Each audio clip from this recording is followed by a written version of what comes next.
दुनिया भर में हर दिन करीब 2.5 क्विंटिलियन बाइट्स डेटा बनता है। ओह वाओ, इतना ज्यादा।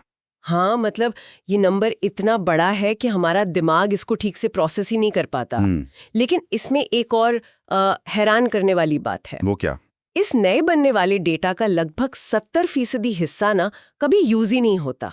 अच्छा, 70%? मतलब वो बस वेस्ट हो रहा है। वही तो, वो बस किसी सर्वर पर डार्क डेटा या डिजिटल कचरे की तरह पड़ा रहता है। कंपनियां इस डेटा को कलेक्ट तो कर लेती हैं, पर उन्हें समझ ही नहीं आता कि आखिर इसका करना क्या है। सही बात है।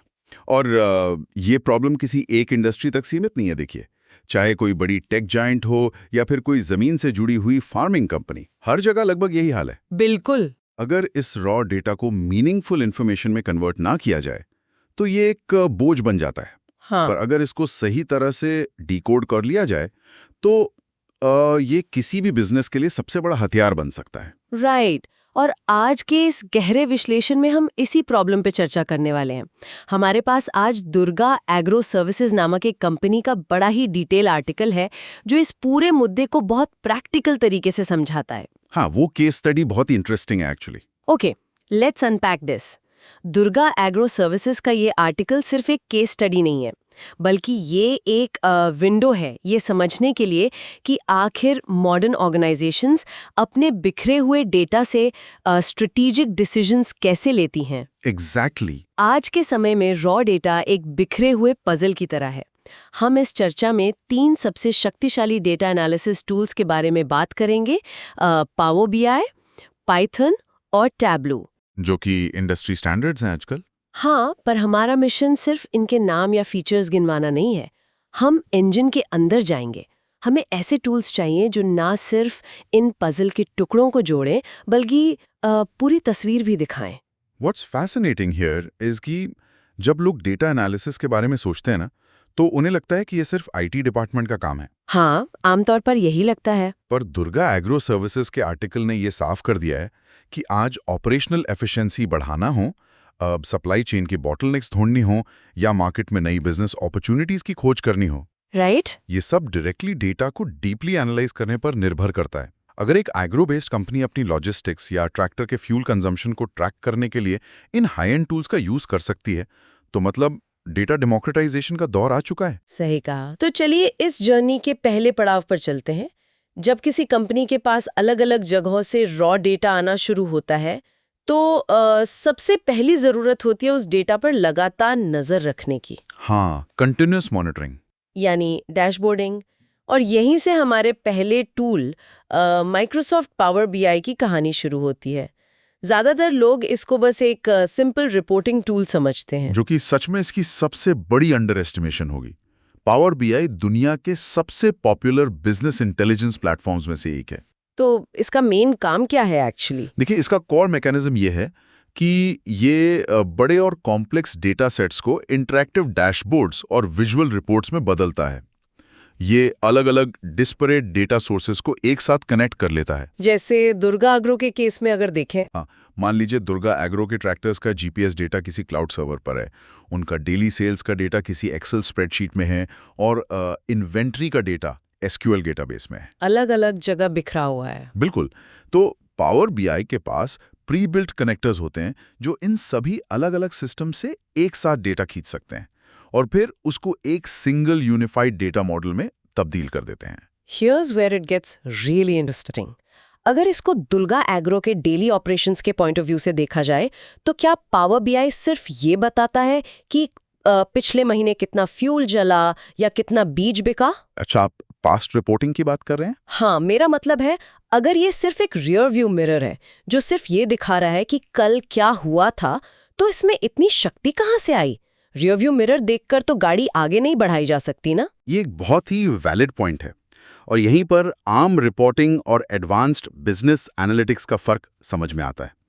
पावर बीआई सिर्फ एक रियर व्यू मिरर नहीं है, इसकी सबसे बड़ी ताकत इसका रियल टाइम डेटा मॉनिटरिंग है। रियल टाइम मतलब बिल्कुल लाइव? हाँ, जब ट्रेडिशनल एक्सेल रिपोर्ट्स की बात होती है तो वो हिस्टोरिकल होती हैं, पर power BI streaming data sets का यूज करता है। इसका मतलब है कि जैसे ही दुर्गा एग्रो का कोई ट्रैक्टर फील्ड में स्टार्ट होता है और फ्यूल कंज्यूम करना शुरू करता है, वो डेटा इंस्टेंटली डैशबोर्ड पर अपडेट हो सकता है। ओह वाह, मतलब डीले का कोई चक्कर ही नहीं। बिल्कुल नहीं। अगर किसी सप्लाई चेन में डिले आ रहा है, तो मैनेजर को महीने के आखिर तक वेट नहीं करना पड़ेगा। वो डिले डैशबोर्ड पर उसी वक्त लाल रंग में फ्लैश करने लगेगा। यानी ये एक तरह से बिजनेस का लाइव कंट्रोल रूम बन जाता है। एग्जैक्टली और इसका एक और बहुत बड़ा फायदा है जो आर्टिकल में भी हाईलाइट किया गया है, वो है माइक्रोसॉफ्ट इकोसिस्टम के साथ इसकी डीप इंटीग्रेशन।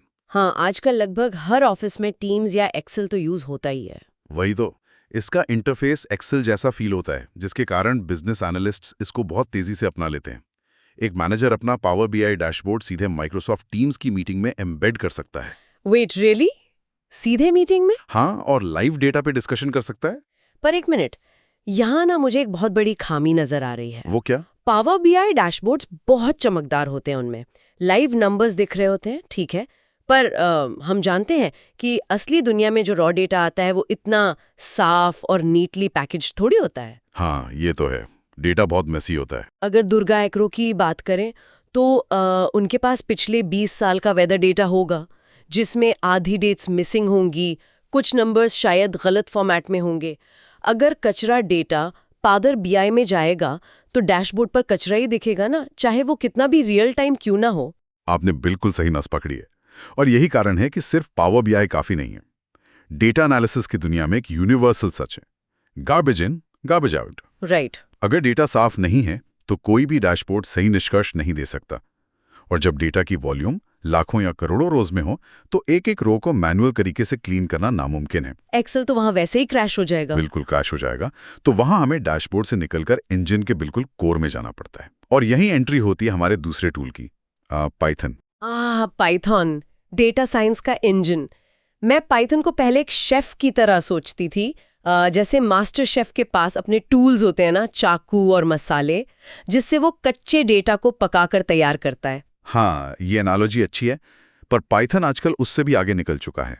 वही मैं कहने वाली थी कि दुर्गा एग्रो के स्केल पर देखे तो ये सिर्फ एक शेफ नहीं है, ये उससे बड़ा कुछ है। बिल्कुल, पाइथन एसेंशियली डेटा एनालिसिस और साइंस की सबसे पावरफुल और वर्सेटाइल लैंग्वेज बन चुकी है।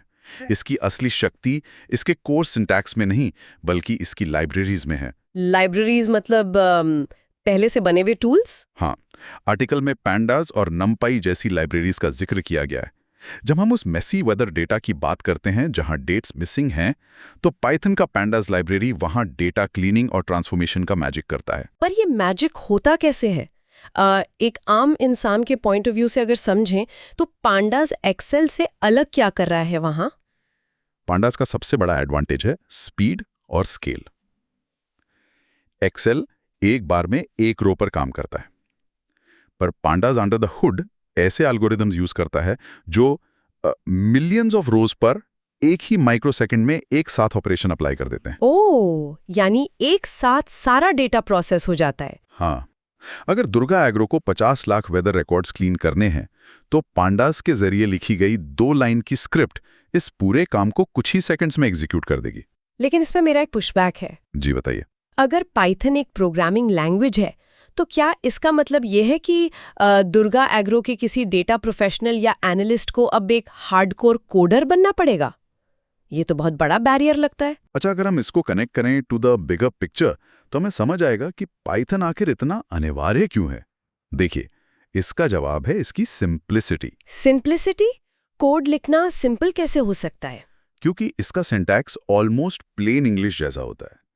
एक डेटा प्रोफेशनल को हार्डकोर सॉफ्टवेयर इंजीनियर बनने की जरूरत नहीं है, और कम्युनिटी सपोर्ट इतना बड़ा है कि आपको हर प्रॉब्लम का प्री बिल्ट फंक्शन मिल जाता है। अच्छा, यानी आपको बस लॉजिक समझना है, स्क्रैच से सब कुछ नहीं बनाना। एग्जैक्टली। और इसका एक और बहुत बड़ा एप्लीकेशन है, स्टैटिस्टिकल एनालिसिस और प्रिडिक्टिव मॉडलिंग। प्रिडिक्टिव मॉडलिंग यानी फ्यूचर को प्रिडिक्ट करना। हाँ, पाइथन सिर्फ 5 डेटा को क्लीन नहीं करता, ये मशीन लर्निंग और एआई के सपोर्ट से आगे का रास्ता भी दिखाता है। वैसे दुर्गा एग्रो इसको कैसे यूज करेगा? मान लीजिए वो जानना चाहते हैं कि आने वाले मौसम को देखते हुए अगले साल कौन सी फसल सबसे ज्यादा यील्ड देगी। पाइथन उनके पिछले डेटा पर एल्गोरिथम्स ट्रेन करेगा और एक प्रिडिक्टिव मॉडल तैयार कर देगा। मतलब पास्ट डेटा से पैटर्न्स निकालकर फ्यूचर की मैथमेटिकल एक्यूरेसी दे देगा। बिल्कुल। ये काम अकेले पावर बीआई या एक्सेल नहीं कर सकते। पाइथन डेटा साइंस का ट्रू हैवी लिफ्टर है। ओके, तो यहाँ तक आते आते ना मेरे दिमाग में एक मॉडल क्लियर हो गया है। हमने पाइथन में रॉ डेटा डाला, उसने उस कचरे को क्लीन किया और फ्यूचर प्रिडिक्शंस निकाल ले। सही है। और डेली मॉनिटर करने के लिए हमने उस डेटा को पावर बीआई के डैशबोर्ड पर स्ट्रीम कर दिया।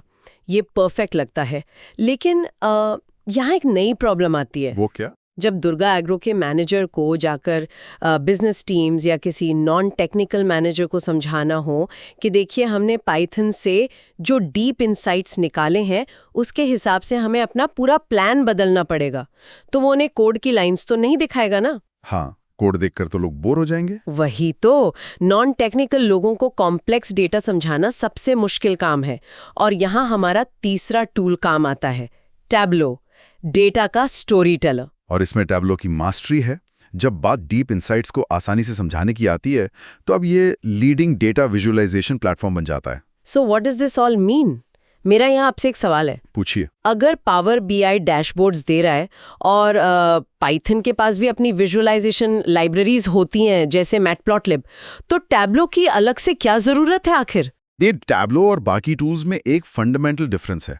इसका मेन फोकस सिर्फ चार्ट बनाना नहीं है, बल्कि कॉम्प्लेक्स डेटा सेट्स को क्लियर और इंटरैक्टिव विजुअल इंसाइट्स में बदलना है। इसमें एक ड्रैग एंड ड्रॉप इंटरफेस होता है। ड्रैग एंड ड्रॉप मतलब कोई कोड नहीं? बिल्कुल नहीं। आपको किसी गहरे प्रोग्रामिंग नॉलेज की जरूरत नहीं होती।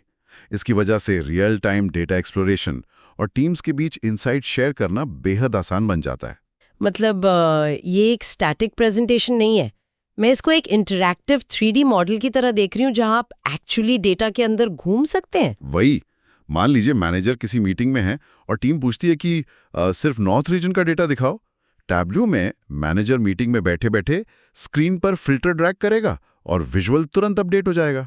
हो, यानी बिना मीटिंग रोके, बिना नया कोड रन किए। हाँ, टैब्लो एक ऐसा इंटरैक्टिव एनवायरनमेंट बनाता है जहां आप डेटा के साथ सवाल जवाब कर सकते हैं।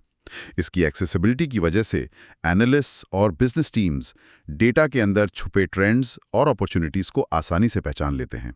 यानी पावर बीआई रिपोर्टिंग के लिए अच्छा है, पर जब एक्सप्लोरेटरी एनालिसिस या स्टोरी टेलिंग की बात आए तो टैब्लो बाजी मार लेता है। एग्जैक्टली। ये प्रेजेंटेशन और एक्सप्लोरेशन को अगले लेवल पर ले जाता है। तो ये तीनों टूल सच में एक पूरी फैक्ट्री की असेंबली लाइन जैसे हैं। एक सक्सेसफुल डेटा एनालिसिस प्रोसेस में इन तीनों की अपनी एक अलग जगह है। ये एक दूसरे के कॉम्पिटिटर्स नहीं हैं। बिल्कुल नहीं।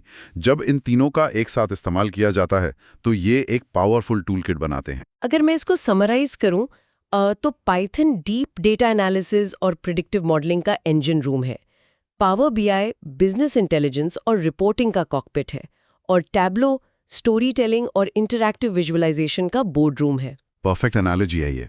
और this raises an important question. आज की आधुनिक डिसीजन मेकिंग में इन टूल्स पर मास्टरी हासिल करना कितना जरूरी हो गया है? बहुत ज्यादा। हाँ, चाहे कोई एनालिस्ट हो, बीआई एक्सपर्ट हो या डेटा साइंटिस्ट, सिर्फ डेटा होना काफी नहीं है। उसे एफिशिएंटली एनालाइज करना और क्लियरली कम्युनिकेट करना ही असल जीत है। वाह, क्या बात है। यानी असल जीत रॉ डेटा में नहीं, उसको समझने और समझाने में है। तो इस चर्चा को समेटते हुए अगर देखा जाए तो ये टूल्स उन सभी लोगों के लिए जरूरी हैं जो कुछ नया सीखने की इच्छा रखते हैं। हाँ, किसी भी फील्ड में। राइट, चाहे कोई भी इंडस्ट्री हो, अगर हम कॉम्प्लेक्स इन्फॉर्मेशन से घबराने के बजाय उसे समझना चाहते हैं तो डेटा प्रोसेसिंग और विजुअलाइजेशन की ये जर्नी नए रास्ते खोल सकती है। और चर्चा का अंत करने से पहले मैं एक नया और थोड़ा सोचने पर मजबूर करने वाला विचार शेयर करना चाहूंगा। जरूर बताइए। सोर्स मटेरियल में पाइथन के एआई और मशीन लर्निंग सपोर्ट का जिक्र किया गया था। ऐसे में सोचिए, जब भविष्य में एआई खुद पाइथन के जरिए डेटा क्लीन करेगा और टैब्लो या पावर बीआई पर खुद डैशबोर्ड्स बनाएगा, जो कि अभी से शुरू हो भी चुका है कुछ हद तक। बिल्कुल। तो क्या आने वाले वक्त में एक डेटा प्रोफेशनल का काम सिर्फ डेटा प्रोसेस करना रह जाएगा? मुझे तो नहीं लगता। वही, या फिर एआई के दिए गए उन विजुअल इंसाइट्स पर सही सवाल पूछना ही आने वाले वक्त की सबसे बड़ी और अनिवार्य स्किल बन जाएगी। ओह वाओ, ये तो सच में सोचने वाली बात है।